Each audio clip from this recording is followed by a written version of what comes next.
এই প্রশ্ন এই ব্যাপারে আমি কিছু জানি না আসলে এটা আসলে না আমার কিছু জানা নেই এই ব্যাপারে আমি কিছু জানি না তবে আমি যতদূর জানি ওনার সাথে কথা হয়েছে উনি ঈদের পরে আসবেন বলেছেন আর কি আমি মনে করি যে আমরা ক্রিকেট সংশ্লিষ্ট যারা আছি right from the cricket board players journalist আপনি যারা আছে ক্রিকেট সংক্রান্ত সবার সাথে একটা সুষম সম্পর্ক থাকা খুবই জরুরি কেননা আমরা সবার গোল কিন্তু একটা গোলে আমরা এগিয়ে যাচ্ছি বাংলা ক্রিকেটের উন্নতি এবং বাংলাদেশ ক্রিকেট এই জন্য আমার মনে হয় আরেকটু সৌহার্দ্যপূর্ণ সম্পর্ক হলে ভালো হয় আরো বেশি এই সুসম্পর্কটা এখন আছে আপনি কি মনে করছেন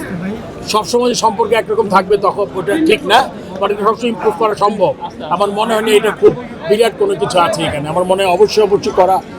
উচিত এবং কেননা আপনারা আজকে যেই কাজটা করছেন ক্রিকেট গেমটাকে পপুলার করার জন্য এই জার্নালিস্ট আগে তো শুধু প্রিন্ট মিডিয়া ছিল ইলেকট্রনিক মিডিয়া আসছে সোশ্যাল মিডিয়া আসছে এখন জিনিসটা কিন্তু একদম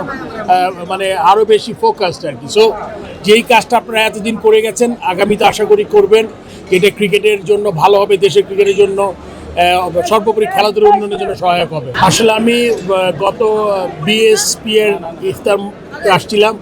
ওখানে উনি ছিলেন তো আমরা একসাথে ইফতার করেছি এরকম করে ওনার সাথে আলাদা ক্রিকেট বোর্ড ক্রিকেট নিয়ে তেমন কোনো কথা হয়নি বাট আরেকটা আপনার বিভিন্ন ফেডারেশন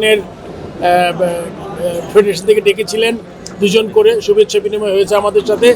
কিন্তু ওখানেও মনে করুন ওনার ভিশনটা উনি বলেছেন ক্রীড়াঙ্গনে উনি কী করতে চান ওগুলা সব ক্রীড়া ফেডারেশনে শুনেছে আমরা আমাদের কথা বলেছি বাট আমার মনে হয় যে উনি যদি আরও স্পেসিফিকভাবে প্রত্যেকটা 4-5টা করে ফেডারেশন ডাকেন তাহলে মনে হয় আরও ইজি হবে আমাদের যে আমরা যেগুলো চিন্তা করছি ক্রিকেট বোর্ড বলেন ফুটবল বলেন অ্যাথলিট যা আছে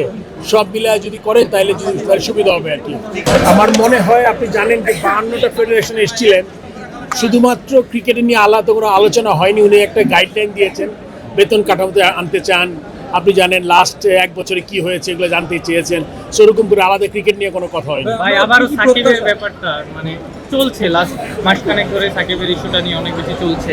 শেষ পর্যন্ত কি হতে পারে সাকিবের ব্যাপারটা ক্রিকেট বোর্ড থেকে যা করার ওনার যেই মামলার যে কাগজপত্র ওইটা জায়গা মতো দেওয়া আছে এখন এটা গভর্নমেন্ট ডিসাইড করবে এবং অবশ্যই ওইটা মানে আমরা আমাদের ক্রিকেট বোর্ড থেকে যে কাজটা করা দরকার ওটা করে ফেলেছি আর কি এখন বাকিটা